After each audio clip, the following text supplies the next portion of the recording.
Hi friends, ನೋಡಿ ಇವತ್ತಿನ ಒಂದು ವಿಡಿಯೋದಲ್ಲಿ ಮೋಸ್ಟ್ ಇಂಪಾರ್ಟೆಂಟ್ ವಿಡಿಯೋ ಇದು. ಯಾಕಂದರೆ ಎಷ್ಟೋ ಇವತ್ತು ನಾವು ಎಲ್ಲ ಕಡೆ ನಿಮ್ಮ ಮನೆ ಪಕ್ಕದಲ್ಲಿ, ನಿಮ್ಮ ಊರಲ್ಲಿ, ನಿಮ್ಮ ಅಕ್ಕಪಕ್ಕದಲ್ಲಿಯೂ ಕೂಡ ಯೂಟ್ಯೂಬ್ ಸ್ಟಾರ್ ಆಗ್ತಾ ಇದ್ದಾರೆ. ಯೂಟ್ಯೂಬ್ ಸ್ಟಾರ್ ಆಗಬೇಕು ಅಂದರೆ ತುಂಬ ಸುಲಭ ಇದೆ. ನೀವು ಯೂಟ್ಯೂಬ್ ಚಾನಲ್ ಕ್ರಿಯೇಟ್ ಮಾಡಿ, ಹಾಗಾದರೆ ನೀವು ವಿಡಿಯೋಸ್ಗಳನ್ನು ಅಪ್ಲೋಡ್ ಮಾಡ್ತಾ ಇದ್ದರೆ, ಹಾಗಾದರೆ ಈ ಅಪ್ಲೋಡ್ ಮಾಡಿದಂಥ ವಿಡಿಯೋಸ್ಗಳಿಗೆ ಆಕರ್ಷಣೀಯವಾಗಿರುವಂತಹ ನಿಮ್ಮ ವಿಡಿಯೋಸ್ಗಳನ್ನು ಕ್ಲಿಕ್ ಮಾಡಬೇಕು ಜನ. ಅಂದರೆ ಆ ರೀತಿ ನೀವು ಥಂಬ್ಲೈನ್ ಮೇಕ್ ಮಾಡಬೇಕು ಅಂದರೆ, ಥಂಬ್ಲೈನ್ ಕ್ರಿಯೇಟ್ ಮಾಡಬೇಕು ಅಂದರೆ, ಹಾಗಾದರೆ ಹೌ ಟು ಮೇಕ್ ದ ಥಂಬ್ಲೈನ್ ಇವತ್ತಿನ ವಿಡಿಯೋದಲ್ಲಿ ನೀವು ಥಂಬ್ಲೈನ್ ಹೇಗೆ ಕ್ರಿಯೇಟ್ ಮಾಡಬೇಕು ಅನ್ನೋದು ನಾನು ಇವತ್ತಿನ ಒಂದು ವಿಡಿಯೋದಲ್ಲಿ ಹೇಳ್ಕೊಡ್ತಾ ಇದ್ದೇನೆ. ಅದು ಯಾವ ರೀತಿ ಸಿಂಪಲ್ ಆಗಿರುವಂಥ ಆ್ಯಪ್, ಯಾವುದೇ ಒಂದು ಪೈಸೆನೂ ಕೂಡ ಕೊಡಬೇಕಂತಿಲ್ಲ, ಜೀರೋ ಬ್ಯಾಲೆನ್ಸಲ್ಲಿ ನೀವು ಯಾವುದೇ ರೀತಿ ದುಡ್ಡು ಕಟ್ಟಬೇಕಂತಿಲ್ಲ. ನೀವು ಫ್ರೀಯಾಗಿ ಈ ಒಂದು ಆ್ಯಪಲ್ಲಿ ನೀವು ಆರಾಮಾಗಿ ಯೂಟ್ಯೂಬ್ ವಿಡಿಯೋಸ್ಗಳಿಗೆ ನೀವು ಥಂಬ್ಲೈನನ್ನು ನೀವು ಕ್ರಿಯೇಟ್ ಮಾಡ್ಕೊಳ್ಬೋದು. ಹಾಗಾದರೆ ಬನ್ನಿ ನನ್ನ ಒಂದು ಸ್ಕ್ರೀನ್ ಶಾಟ್ ನನ್ನ ಮೊಬೈಲ್ ಸ್ಕ್ರೀನ್ ಮೇಲೆ ಹೋಗೋಣ. ಇವಾಗ ಈ ಮೊಬೈಲ್ ಸ್ಕ್ರೀನ್ ಮೇಲೆ ನಿಮಗೆ ಸರಿಯಾದಂತಹ ನಿಯಮದ ಪ್ರಕಾರ ನಿಮಗೆ ಹೇಳ್ತಾ ಹೋಗ್ತಾನೆ.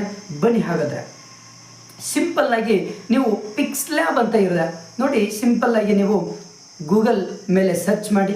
ಸರ್ಚ್ ಮಾಡಿದ ಮೇಲೆ ಇಲ್ಲಿ ಇಂಪಾರ್ಟೆಂಟ್ ಆಗಿರುವಂತಹ ಒಂದು ಸರ್ಚ್ ಬಾಕ್ಸಲ್ಲಿ ಏನು ಸರ್ಚ್ ಮಾಡಬೇಕು ಅಂದರೆ PIXLAB ಇಷ್ಟು ಮಾಡಿದರೆ ಸಾಕು. PIXLAB ಪಿಕ್ಸ್ಲ್ಯಾಬ್ ಅಂತ ನೀವು ಸರ್ಚ್ ಮಾಡಿ ಕ್ಲಿಕ್ ಮಾಡಿಬಿಟ್ರೆ ಈ ಒಂದು ಆ್ಯಪ್ ನಿಮಗೂ ಗೊತ್ತಿರ್ಬೋದು. ಇಲ್ಲೆಲ್ಲ ಕಾಣ್ತದೆ ನೋಡಿ, ಇದೆ ಪಿಕ್ಸ್ಲ್ಯಾಬ್. ಈ ಪಿಕ್ಸ್ಲ್ಯಾಬನ್ನು ನೀವು ಇನ್ಸ್ಟಾಲ್ ಮಾಡ್ಕೊಳ್ಬೇಕು. ಏನು ಮಾಡ್ಕೊಳ್ಬೇಕು? ಇನ್ಸ್ಟಾಲ್ ಮಾಡ್ಕೊಳ್ಬೇಕು. ಆಲ್ರೆಡಿ ನಾನು ಇನ್ಸ್ಟಾಲ್ ಮಾಡ್ಕೊಂಡಿದ್ದೇನೆ. ಆಲ್ರೆಡಿ ನನ್ನ ಒಂದು ಮೊಬೈಲಲ್ಲಿ ಆಲ್ರೆಡಿ ಇನ್ಸ್ಟಾಲ್ ಆಗಿದೆ. ಅದನ್ನು ನಾವು ಪಿಕ್ಸ್ಲ್ಯಾಬ್ ಆ್ಯಪನ್ನು ಓಪನ್ ಮಾಡೋದು. ಸಿಂಪಲ್ ಆಗಿರೋದು ಇದು. ಓಪನ್ ಮಾಡಿದ ಮೇಲೆ ಸಿಂಪಲ್ ಆಗಿ ನೋಡಿ ಇಷ್ಟು ಆಪ್ಷನ್ ಬರ್ತದೆ ನಿಮಗೆ ಕೆಳಗಡೆ. ನೀವು ನೋಡ್ತಾ ಇರ್ಬೋದು ಇಲ್ಲಿ ಎಲ್ಲ ಆಪ್ಷನ್ಸ್ಗಳು. ನಿಮ್ಗೆ ಯಾವ ಕಲರ್ ಬ್ಯಾಕ್ಗ್ರೌಂಡ್ ಬೇಕೋ ಆ ಬ್ಯಾಕ್ಗ್ರೌಂಡನ್ನು ಚೂಸ್ ಮಾಡ್ಕೊಳ್ಳುವಂಥದ್ದು. ನನಗೆ ಇವಾಗ ಬ್ಲ್ಯಾಕ್ ಇದೆ, ಬ್ಲ್ಯಾಕ್ ನಾನು ಚೂಸ್ ಮಾಡಿಕೊಂಡೆ. ನ್ಯೂ ಟೆಕ್ಸ್ಟ್ ಅಂತ ಇದೆ, ಅದನ್ನು ಅದ್ರ ಮೇಲೆ ಕ್ಲಿಕ್ ಮಾಡಿ. ಮೇಲ್ಗಡೆ ನಿಮಗೆ ಒಂದು ಬಟನ್ ಬರುತ್ತೆ, ಡಿಲೀಟ್ ಬಟನ್ ಬರುತ್ತೆ. ಡಿಲೀಟ್ ಮಾಡಿರಿ, ಯಾಕಂದರೆ ಬೇರೆ ನಿಮಗೆ ಬರಿಬೇಕು ಅಂದರೆ ಬೇರೆ. ನೆಕ್ಸ್ಟ್ ಅದನ್ನು ಡಿಲೀಟ್ ಮಾಡಿ ಓಕೆ ಅಂತ ಕೊಡಿ. ಈಗ ಇದು ಏನಿದೆ ಅಂದರೆ ನಿಮಗೆ ಆ ಯೂಟ್ಯೂಬ್ ವಿಡಿಯೋಸ್ಗಳಿಗೆ ಹಾಕುವಂತಹ ಯೂಟ್ಯೂಬ್ಗೆ ಒಂದು ಥಂಬ್ಲೈನ್ ಮೇಕ್ ಮಾಡ್ತಾ ಇದ್ದೀರಿ ಅಂದರೆ, ಕ್ರಿಯೇಟ್ ಮಾಡ್ತಾ ಇದ್ದೀರಿ ಅಂದರೆ ಯೂಟ್ಯೂಬ್ದು ಆ ಒಂದು ಬೇರೆನೇ ಇರುತ್ತೆ ಪಿಕ್ಚರ್. ಈ ಒಂದು 3 ಡಾಟ್ ಮೇಲೆ ಕ್ಲಿಕ್ ಮಾಡಿ. ಇಲ್ಲಿದೆ ನೋಡಿ, 3 ಡಾಟ್ ಮೇಲೆ ಕ್ಲಿಕ್ ಮಾಡಿದ್ರ ನಂತರ ಇಲ್ಲಿ ಆಪ್ಷನ್ಸ್ ಬರ್ತವೆ. ಇಮೇಜ್ ಸೈಜ್, ಯಾಕಂದರೆ ಇಮೇಜ್ ಸೈಜನ್ನು ಸೆಟ್ ಮಾಡ್ಕೋಬೇಕು ನಾವು. ಯಾಕಂದರೆ ಯೂಟ್ಯೂಬ್ ಥಂಬ್ಲೈನ್ ಮೇಕಿಗೆ ಒಂದು ಇಮೇಜ್ ಸೈಜ್ ಇರುತ್ತೆ ನೋಡಿ. ಇದ್ರ ಮೇಲೆ ಕಸ್ಟಮ್ ಅಂತಿದೆ, ಅದ್ರ ಮೇಲೆ ಕ್ಲಿಕ್ ಮಾಡಿ. ಕ್ಲಿಕ್ ಮಾಡಿದ ಮೇಲೆ ಇಲ್ಲಿ ಹಲವಾರು ರೀತಿಯ ಆಪ್ಷನ್ಸ್ಗಳು ಬರ್ತದೆ. ಅದರಲ್ಲಿ ಯೂಟ್ಯೂಬ್ ಥಂಬ್ಲೈನ್ ಅಂತ ಒಂದಿದೆ ಅಲ್ವಾ, ಅದ್ರ ಮೇಲೆ ಕ್ಲಿಕ್ ಮಾಡಿ. ಕ್ಲಿಕ್ ಮಾಡಿದ ಮೇಲೆ ಓಕೆ ಕೊಡಿ. ಯಾಕಂದರೆ ಯಾವಾಗಲೂ ವಿಡ್ತ್ ಮತ್ತು ಹೈಟ್, ವಿಡ್ತ್ ಎಷ್ಟಿರಬೇಕಂದ್ರೆ ಯೂಟ್ಯೂಬ್ ಥಂಬ್ಲೈನ್ ಮಾಡಬೇಕಾದ್ರೆ 1780 ವಿಡ್ತ್ ಇರಬೇಕು, ಹೈಟ್ 720 ಹೈಟ್ ಇದ್ದಾಗ ಅದು ಕರೆಕ್ಟಾಗಿ ಯೂಟ್ಯೂಬ್ ಥಂಬ್ಲೈನ್ ಕ್ರಿಯೇಟ್ ಆಗುತ್ತೆ. ಅದ್ರ ಮೇಲೆ ಓಕೆ ಅಂತ ಕೊಟ್ಟಾಗ ಇದು ನೋಡಿ ಕರೆಕ್ಟಾಗಿ ಯೂಟ್ಯೂಬ್ ಥಂಬ್ಲೈನ್ ಆಯಿತು.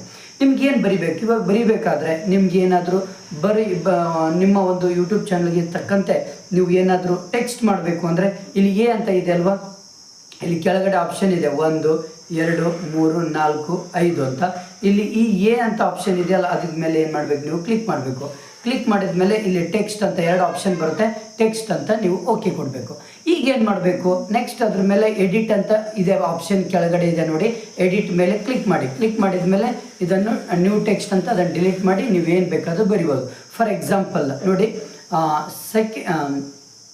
ಹೌ ಟು ಮೇಕ್ ನೋಡಿ, ಹೌ ಟು ಮೇಕ್ ಥಂಬ್ಲೈನ್. ಹೌದಾ? ಥಂಬ್ಲೈನ್, ಹೌ ಟು ಮೇಕ್ ಥಂಬ್ಲೈನ್ ಇದು ನೋಡಿ. ಇಷ್ಟು ಬರೆದಾದ್ಮೇಲೆ ಓಕೆ ಮೇಲೆ ಬಟನ್ ಮೇಲೆ ಕ್ಲಿಕ್ ಮಾಡಿ. ಕ್ಲಿಕ್ ಮಾಡಿದ ಮೇಲೆ ಇಲ್ಲಿ ಬಂದುಬಿಡ್ತದೆ. ಇದು ಬಂದ ಮೇಲೆ ನೋಡಿ, ಇಲ್ಲಿ ಎಷ್ಟು ಬೇಕಾದರೆ ನೀವು ಅದನ್ನು ಸಣ್ಣದು ಮಾಡ್ಕೊಳ್ಬೋದು, ದೊಡ್ಡದು ಮಾಡ್ಕೊಳ್ಬೋದು. ಸಣ್ಣದು ನೀವು ಎಷ್ಟು ಬೇಕು ಅಷ್ಟು ಕರೆಕ್ಟಾಗಿ ಇಟ್ಕೊಳ್ಬೋದು. ಇದನ್ನು ನಾವು ಏನು ಮಾಡಬೇಕು? ಇದರದ್ದು ಫಾಂಟ್ ಚೇಂಜ್ ಮಾಡಬೇಕು. ಇದ್ರ ಮೇಲೆ ಕ್ಲಿಕ್ ಮಾಡಬೇಕು. ಇಲ್ಲಿದೆ ನೋಡಿ, ಇದರದ್ದು ಕಲರ್ ಚೇಂಜ್ ಮಾಡ್ಬೋದು. ಫಸ್ಟ್ ಅದರಿಂದ ಹ್ಯಾಂಡ್ ರೈಟಿಂಗ್ ದಪ್ಪ ಮಾಡೋಣ. ಏನಿದೆ FONT ಫಾಂಟ್, ಅದನ್ನು ಚೇಂಜ್ ಮಾಡೋಣ. ಏನು ಮಾಡೋದು? ಅದನ್ನು ದಪ್ಪ ಅಕ್ಷರದಲ್ಲಿ ನೋಡಿ, ದಪ್ಪ ಅಕ್ಷರದಲ್ಲಿ ಎಷ್ಟಾಯಿತು, ಚೆನ್ನಾಗೈತಾ? ಇದಕ್ಕೆ ಏನು ಮಾಡಬೇಕು? ಇವಾಗ ನಾವು ಕಲರ್ ಹಾಕ್ಬೋದು.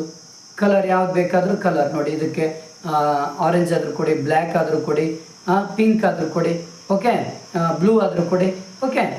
ಆರೆಂಜ್ ಕೊಡೋಣ. ಇಷ್ಟ ಆದ ಮೇಲೆ ಇದ್ರ ಮೇಲೆ ಏನು ಮಾಡಬೇಕು ನಾವು? ಇವಾಗ ಬ್ಯಾಕ್ಗ್ರೌಂಡ್ ಚೇಂಜ್ ಮಾಡ್ಬೋದಾದರೆ ಅದರ ಹ್ಯಾಂಡ್ ರೈಟಿಂಗ್ ಬ್ಯಾಕ್ಗ್ರೌಂಡ್ ಬೇಕಾದಾಗ ನೀವು ಚೇಂಜ್ ಮಾಡ್ಬೋದು. ಈಗ ನೋಡಿ ಈ ರೀತಿ ಆಗ್ಬೋದು. ಯಾವ್ದು ಬೇಕಾದರೂ ಇಲ್ಲ ಆಪ್ಷನ್ ಬೇಕಾದಷ್ಟು ಬರ್ತದೆ. ಇದನ್ನು ಆಪ್ಷನ್ ಮಾಡೋಣ. ಓಕೆ, ನೆಕ್ಸ್ಟ್ ಇದಕ್ಕೆ ಸ್ವಲ್ಪ ಮ್ಯಾಚಿಂಗ್ ಸ್ಟ್ರೋಕ್ ಮಾಡೋಣ. ನೋಡಿ, ಸ್ಟ್ರೋಕ್ ಇದೆ. ಸ್ಟ್ರೋಕ್ ಅಂದರೆ ಏನು? ಆ ಒಂದು ಅಕ್ಷರಗಳ ಸುತ್ತು ಒಂದು ಕಲರ್ ಬರುವಂಥದ್ದು. ನೋಡಿ ಹೆಂಗೆ ಬರುತ್ತೆ. ಓಕೆ, ಈ ರೀತಿಯಲ್ಲಿ ಮಾಡ್ಬೋದು. ಅದನ್ನು ಬೇಕಾದಲ್ಲಿ ನೀವು ಸೆಟ್ ಮಾಡ್ಕೊಳ್ಬೋದು. ನೀವು ಏನಾದರೂ ಇವಾಗ ಪಿಕ್ಚರ್ ಅಂದರೆ ಇಮೇಜ್ಗಳನ್ನು ಮಾಡೋದಿದ್ರೆ, ಇಮೇಜ್ಗಳನ್ನು ಅಲ್ಲಿ ಅಪ್ಲೋಡ್ ಮಾಡೋದಿದ್ರೆ ಮೇಲ್ಗಡೆ ಇಲ್ಲಿ ಪ್ಲಸ್ ಐಕಾನ್ ಸಿಗುತ್ತೆ. ಹೌದಾ? ಪ್ಲಸ್ ಐಕಾನ್, ಹೌದಾ? ಇಲ್ಲಿ ಪ್ಲಸ್ ಐಕಾನ್ ಇದೆ, ಅದ್ರ ಮೇಲೆ ಕ್ಲಿಕ್ ಮಾಡಬೇಕು. ಅದನ್ನು ಕ್ಲಿಕ್ ಮಾಡಿದ ಮೇಲೆ ಅದರಲ್ಲಿ ಹಲವಾರು ಆಪ್ಷನ್ಸ್ಗಳು ಬರ್ತದೆ. ಫ್ರಮ್ ಗ್ಯಾಲರಿ ಅಂತ ಅದ್ರ ಮೇಲೆ ಕ್ಲಿಕ್ ಮಾಡಿದ ಮೇಲೆ ನಿಮ್ಮ ಗ್ಯಾಲರಿಯಲ್ಲಿ ಓಪನ್ ಆಗುತ್ತೆ. ಅವು ಬೇಕಾದಷ್ಟು ನೀವು ಇಮೇಜ್ಗಳು ಕಾಣ್ತದೆ. ಅದರಲ್ಲಿ ಒಂದು ಇಮೇಜ್ ಏನು ಮಾಡ್ಬೋದು, ನೀವು ಆಯ್ಕೆ ಮಾಡ್ಕೊಂಡು ಅದನ್ನು ಹಾಕ್ಬೋದು. ಇದನ್ನು ಕ್ರಾಪ್ ಮಾಡ್ಕೊಳ್ಬೋದು, ಬೇಕಾದಂಗೆ ನೀವು ಕ್ರಾಪ್ ಮಾಡ್ಕೊಳ್ಬೋದು. ಓಕೆನಾ? ಬೇಕಾದಂಗೆ ಕ್ರಾಪ್ ಮಾಡ್ಕೊಂಡು ನೀವು ಅಲ್ಲಿ ಎಡಿಟ್ ಮಾಡ್ಕೊಳ್ಬೋದು. ಇದನ್ನು ಸಣ್ಣದು ಕೂಡ ದೊಡ್ಡದು ಕೂಡ ಮಾಡ್ಬೋದು. ಈ ರೀತಿಯಲ್ಲಿ ನೀವು ಆರಾಮಾಗಿ ಪಿಕ್ಸ್ಲ್ಯಾಬಲ್ಲಿ ಭಾರಿ ಪ್ರಾಮಾಣಿಕ ಒಂದು ಅಟ್ರಾಕ್ಷನ್ ರೀತಿಯಲ್ಲಿ ನೀವು ಏನು ಮಾಡ್ಬೋದು, ಥಂಬ್ನೈಲ್ ಮೇಕಿಂಗ್ ಮಾಡ್ಕೊಳ್ಬೋದು.